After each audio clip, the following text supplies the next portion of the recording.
सफलता के alarm diary, ये विषय है आज का। सफलता के अलार्म, जैसा कि हमने समझा है कि जैसे हम उठने के अलार्म पढ़ते हैं, वैसे ही हम हमारी जो गतिविधियां करनी होती है उसके अलार्म डायरी में बना लेते हैं। और ये बहुत ही आवश्यक और बहुत ही उपयोगी विषय है। इसको हम और समझते हैं। इसके लिए हमें एक डायरी बनानी है, पृथक डायरी। और जो आगे विषय बताए जा रहे हैं उसके लिए हमें अलग अलग पृष्ठ उसमें निर्धारित कर लेंगे। तो ये 10 विषय है, इसके हिसाब से अलग अलग पृष्ठ में निर्धारित कर लेने हैं। कुछ 2-3 पृष्ठ लक्ष्य के लिए कर लिए, 2 आदतों के लिए कर लिए, फिर सीखने के अलार्म के लिए कर लिए। उसके बाद जब हम करेंगे, थोड़ा ये ध्यान रखने की बात है कि कभी शुरुआत में नए साथी एकदम से इतना देख के उसको मतलब कुछ संकोच में आने की जरूरत नहीं कि नहीं मैं तो इसको समझ नहीं पाऊंगा क्या है। आप शुरुआत में जो आपसे हो सकता है उतना वहां से शुरुआत जरूर करें। धीरे धीरे अभ्यास बढ़ता जाएगा और अभ्यास से सब कुछ हो जाता है। फिर इसको काम में कैसे लेना है? प्रतिदिन डायरी में से आज के करने के कामों को हम पॉकेट डायरी में नोट करेंगे और हमेशा पॉकेट डायरी को अपने साथ रखेंगे ताकि जो हमें गतिविधियां करनी हो हम कंप्लीट कर पाए। ये सफलता का एक बहुत बड़ा सूत्र है। ध्यान देने योग्य बिंदु इफ्तिकार भैया ने आपको बता ही दिए कि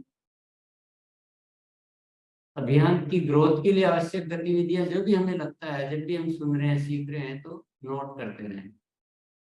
और अलार्म कैसे बनाने हैं? अपने को कितना समय मिलता है, कितने कार्य को हम कर सकते हैं, उसी हिसाब से अलार्म बनाने कि हम उनको 100% पूरा कर सकें। बहुत ज्यादा बना के और करें कुछ नहीं, ऐसा नहीं। पहले आप थोड़े से शुरुआत करें, लेकिन जो भी हो पूरा हो। तीसरा, अलार्म से कम काम नहीं करना है, ज्यादा कितना भी कर सकते। तो होता है अलार्म स्पष्ट और गिनने योग्य होना चाहिए। आगे चलते हैं। अलार्म का निर्धारण कम से शुरू करके प्रतिदिन बढ़ाते जाएं। यानी पहले आप थोड़े बनाएं, जल्दबाजी नहीं करके थोड़े बनाएं, समझते जाएं और आगे बढ़ाते जाएं। जब पहले जो शुरू किया वो ठीक से समझ में आ गया, फिर और बढ़ा दीजिए, कोई दिक्कत नहीं। ऐसा भी नहीं है कि रुक ही जाए, थोड़े बना के बैठ ही जाए, ऐसा भी नहीं। इसका मतलब, इसका मतलब यही है कि हम सही शुरुआत करके अच्छे से उस काम को कर सकें। छठा, अलार्म ऐसे भी नहीं हो कि कुछ करना ही नहीं पड़े, और ऐसे भी नहीं हो कि जिससे पूरा करना संभव ही ना हो। ये बात हम अच्छी तरह समझ सकते हैं। अलार्म के प्रति ईमानदारी बहुत आवश्यक। ये किसी और के लिए नहीं बना रहे हैं, ये ध्यान रखिए। ये हम अपने आप के लिए बना। तो मुझे क्या करना चाहिए, मुझे करना ही करना है। और ऐसी एक ईमानदारी भीतर बहुत जरूरी है कि हम किसी को दिखाने के लिए या अपने आप के साथ हम धोखा कर रहे हैं तो कोई उसका फायदा नहीं। अलार्म बनाते समय अपने लक्ष्यों को मद्देनजर रखें। हमारे जो लक्ष्य है वो पूरे होने चाहिए, तो उसके लिए क्या क्या आवश्यक गतिविधियां हैं उनको ध्यान में रखना है। दूसरों के अलार्म से सहायता ले सकते हैं, परंतु हूबहू नकल नहीं करनी। हो सकता है मेरा कोई साथी है, मेरा सीनियर है, मेरा दोस्त है, मेरे साथ काम करने वाला साथी है, उनका अच्छा लग रहा है, किसी और का अच्छा लग रहा है, जो भी लग रहा है, तो वहां से हम हेल्प ले सकते हैं, उनके अलार्म देख सकते हैं, लेकिन एज इट इज नकल नहीं करनी। अपने को फिर उस चीज को अपने लिए समझते हुए कि मैं ऐसा कर सकता हूँ, मेरे लिए ठीक है ना, उसके हिसाब से फिर अपनी स्थिति और लक्ष्य को ध्यान में रखते हुए अलार्म तैयार करने। अलार्म रोज करने वाले साप्ताहिक या मासिक अलग अलग प्रकार के हो सकते हैं। ये आपको आगे बात समझ में आ जाएगी। अलार्म बनाते समय डर या संकोच नहीं करें। यदि आपको संशय है तो छोटी संख्या से शुरुआत करके बाद में बढ़ा सकते हैं। ये बार बार आपको इस बारे में जगाया जा रहा है कि वे गतिविधियां जो कम समय में ज्यादा परिणाम दे सकती है उन्हें अलार्म में प्राथमिकता दें। बहुत सारी ऐसी गतिविधियां होती है जिसमें कम टाइम देना पड़ता है लेकिन रिजल्ट उनके बहुत ज्यादा होते हैं। कुछ गतिविधियां ऐसी होती है जो बहुत ज्यादा समय, तो पहले हमको उनको चुनना है जो कम समय में ज्यादा परिणाम देने वाली है। तो इससे क्या होगा, हमारे को बहुत सारा लाभ हो जाएगा। अगर ऐसी गतिविधियों को भूल गए और ज्यादा टाइम वाली गतिविधियां करते रहेंगे तो ऐसे ये डायरी बहुत हेल्पफुल हो जाती है। इस तरह से स्थायी परिणाम देने वाली गतिविधियों को प्राथमिकता दें। ऐसी गतिविधियों को प्राथमिकता देनी जो रिजल्ट हमें हमेशा के लिए दे। एक बार वाली गतिविधियों की बजाय हमेशा परिणाम देने वाली गतिविधियों को प्राथमिकता दें। इसके क्या क्या लाभ? अभियान की स्थायी ग्रोथ में ये बहुत सहायक है। जब हम ये विधिवत अलार्म बना लेते हैं, विधिवत गतिविधियां हो जाती है, अनुशासन में आ जाते हैं और जरूरत के अनुसार हम अलार्म बदल सकते हैं, बदल देते हैं, अच्छी प्लानिंग कर लेते हैं, तो ये हमारी स्थायी ग्रोथ में बहुत मदद करती है। आवश्यक गतिविधियां छूटती नहीं है क्योंकि सारी आवश्यक गतिविधियों को हम अलार्म के रूप में लिख लेते हैं।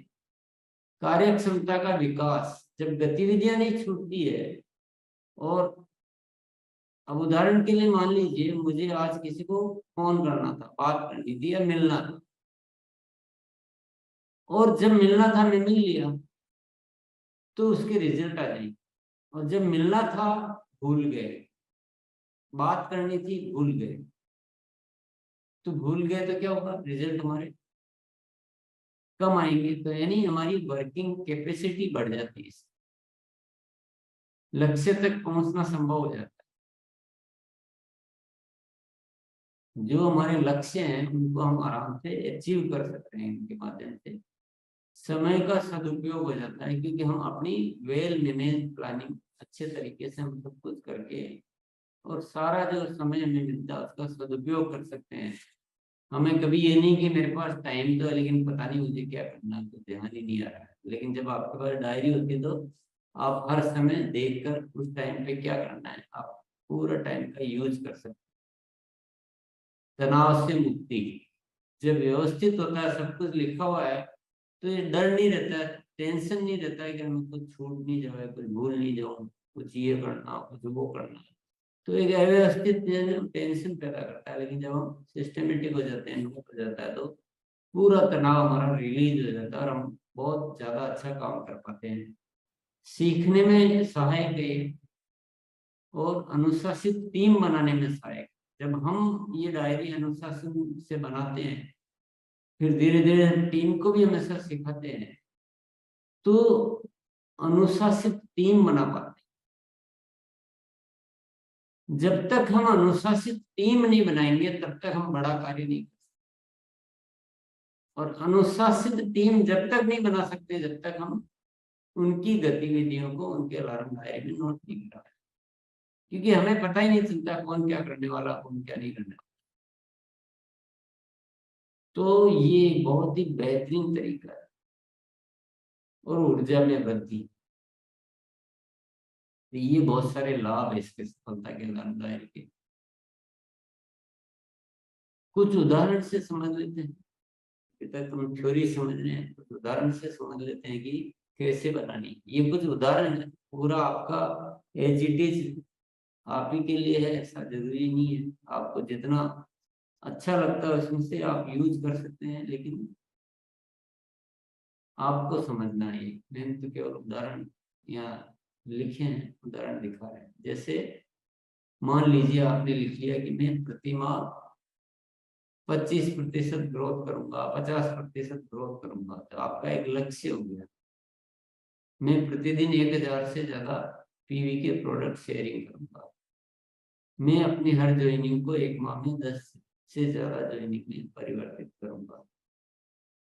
अपनी टीम में जो भी संख्या बढ़नी है, 5, 10, 20, 50, 100 जो भी है, अपनी अपनी टीम होती है अलग अलग साइज की। अपनी टीम में इससे ज्यादा diamond club, super diamond club, star diamond club, diamond club तैयार करूंगा। अपनी टीम में इससे ज्यादा संख्या में वीर वीरांगना तैयार करूंगा। अपनी टीम में इससे ज्यादा पीपीसी तैयार करूंगा। अपने क्षेत्र के 2 वंडरबर्ड की बिक्री को इतनी प्रतिशत बढ़ाऊंगा, इतनी मात्रा में बढ़ाऊंगा, जो भी लक्ष्य है वो लिख सकते हैं। मैं इतनी संख्या से ज्यादा ज्ञान केंद्र तैयार करूंगा। महीने में इससे इतने से ज्यादा हाइजीन कैंप करूंगा। ये तो कुछ उदाहरण दिए आपके लिए, जो आपके काम के हो, और बाकी जो और अन्य जो लक्ष्य आपके हैं, वो आपको लिखने हैं। शुरुआत करें, जो भी आप जिससे भी शुरुआत करना चाहें, और धीरे धीरे फिर इनको आप आगे बढ़ाते जाएंगे। आप कोई ये चिंता करने की जरूरत नहीं है कि कुछ गलत हो गया, ये हो गया, कोई नहीं। आपके हाथ की डायरी, आप कभी भी इसमें चेंज कर सकते हैं। इसी तरह से मान लो लक्ष्यों के हिसाब से उन लक्ष्यों को पूरा करने के लिए फिर मुझे सीखना पड़ेगा, तो सीखने के लिए भी कुछ अलार्म हम बना लेंगे। तो वो लक्ष्य वाला चैप्टर खत्म हो गया, उसमें थोड़ी जगह छोड़ दें, थोड़ा एक पृष्ठ छोड़ दें, हो सकता है भविष्य में और कुछ लक्ष्य याद आए, और फिर नेक्स्ट में सीखने के अलार्म लिखना शुरू कर दें। तो ये कुछ उदाहरण है। प्रतिदिन माइंड प्रोग्रामिंग वर्कशॉप अटेंड करूंगा, उसके अनुसार कार्य करूंगा। दूसरा है हर गुरुवार व शुक्रवार को शिक्षकों की ट्रेनिंग प्रोग्राम अटेंड करूंगा व नोट बनाऊंगा। तीसरा है महीने में इससे ज्यादा न्यूट्रीचार्ज के ट्रेनिंग प्रोग्राम अटेंड करूंगा व नोट बनाऊंगा। चौथा है मैं सफलता के अलार्म डायरी बनाना सीखूंगा।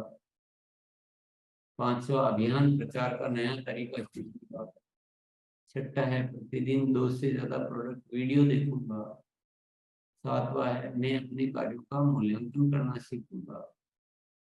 आठवां है मैं प्रतिदिन इतने मिनट से ज्यादा बुक पढ़ूंगा व नोट बनाऊंगा। नौवां है मैं पीपीसी ट्रेनिंग कोर्स में शामिल होऊंगा। ये भी कुछ उदाहरण ही है, बहुत सारी बातें हो सकती है सीखने की। तो ऐसे आप शुरुआत कर सकते हैं सिखाने के अलावा।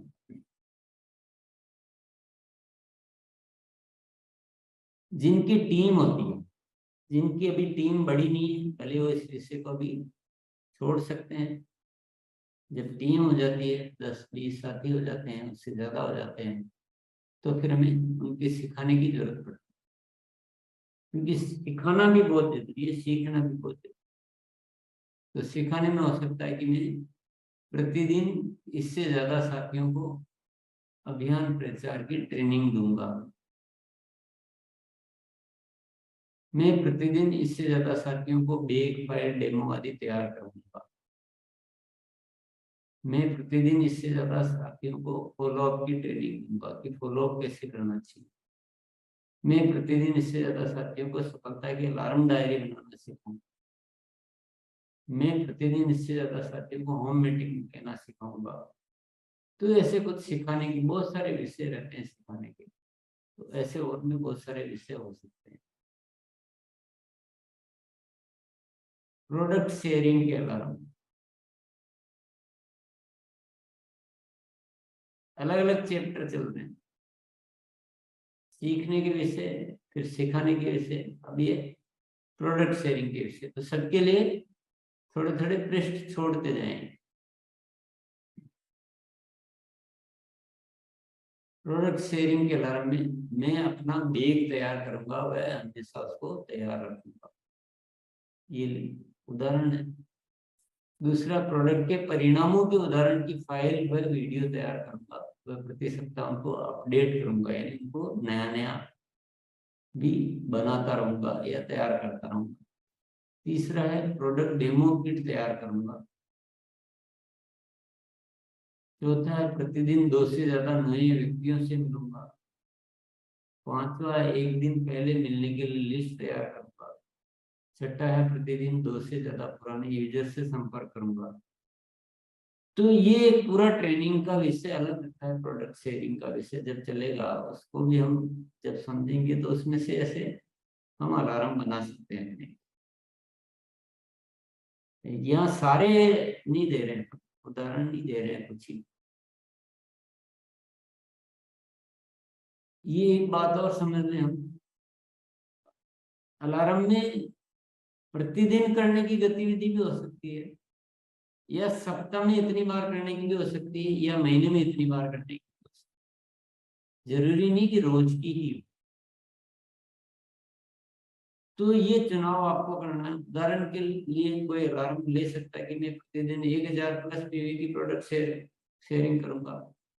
इसी अलार्म को अपनी इच्छा अनुसार ऐसे भी लिया जा सकता है कि मैं सप्ताह में कम से कम 5 दिन 1000 प्लस पीवी की सेल करूंगा, प्रोडक्ट शेयरिंग करूंगा। यहाँ शब्द बदलना रह गए। या फिर मैं महीने में 25 दिन करूंगा। किसी को ऐसा लग सकता है कि, या फिर पूरा ऐसा लिख दिया कि मैं प्रतिदिन 1000 की औसत आधार पर प्रोडक्ट शेयरिंग करूंगा। तो ये आप अपनी सुविधा से ऐसे बना सकते हैं। जरूरी नहीं कि जो आपको ठीक लगे, जो आपको लगे कि मैं ऐसा 100% कर सकता हूँ। इसी प्रकार हर विषय में चुनाव कर सकते हैं। रोज के लिए कर सकते हैं, सप्ताह में इतनी बार के लिए कर सकते हैं, दिन में इतनी बार के लिए कर सकते हैं, जो भी। फॉलो अप के अलार्म के उदाहरण, मैं प्रतिदिन माइंड प्रोग्रामिंग वर्कशॉप के लिए इतने से ज्यादा संख्या आपको बढ़नी होती है, इससे ज्यादा साथियों को आमंत्रित करूंगा। मैं प्रतिदिन अपने 10 साथियों से बात करूंगा। ये फॉलोअप के अलार्म उदाहरण है। हर ज्वाइनिंग का फॉलोअप 48 घंटे के भीतर करूंगा। मैं प्रतिदिन अलग अलग फॉलोअप के लिए सूची तैयार करूंगा। मैं प्रतिदिन 10 साथियों से उनके फॉलोअप की रिपोर्ट लूंगा। ऐसे और भी बहुत सारे हो सकते हैं, ये सिर्फ उदाहरण के लिए। इसी तरह से ग्रोथ के अलार्म के कुछ उदाहरण है।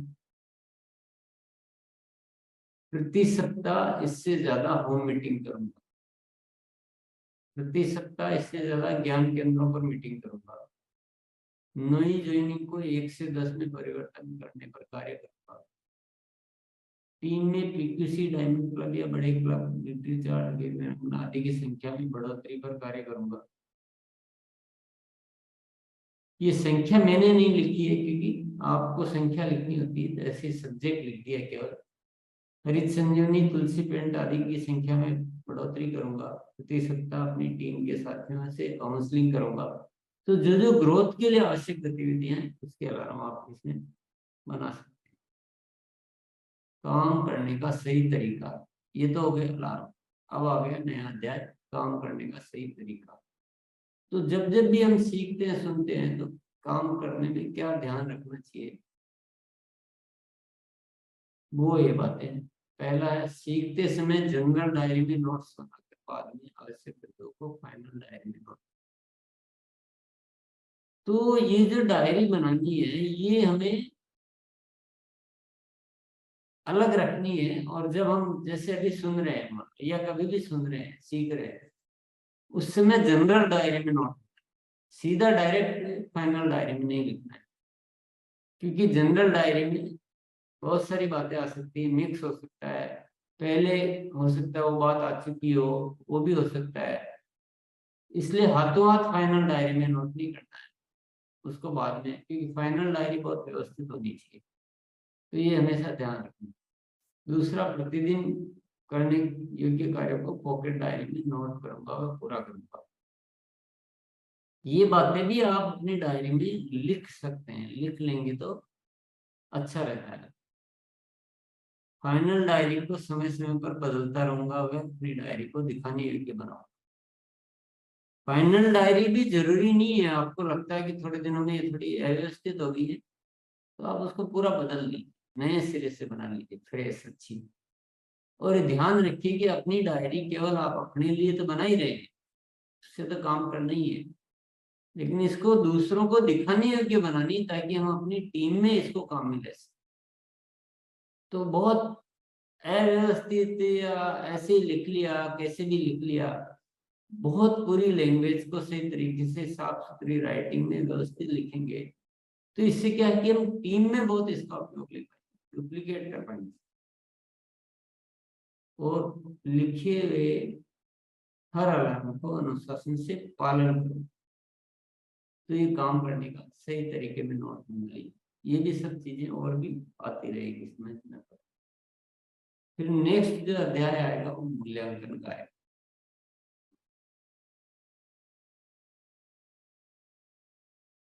प्रति सप्ताह अपने लक्ष्यों के साथ परिणामों का मूल्यांकन करें व आवश्यकता अनुसार अलार्म में परिवर्तन करें। मान लो आपके जो भी लक्ष्य थे और आप देखिए कि वो पूरे होने जा रहे हैं कि उसमें कुछ कमी आ रही है।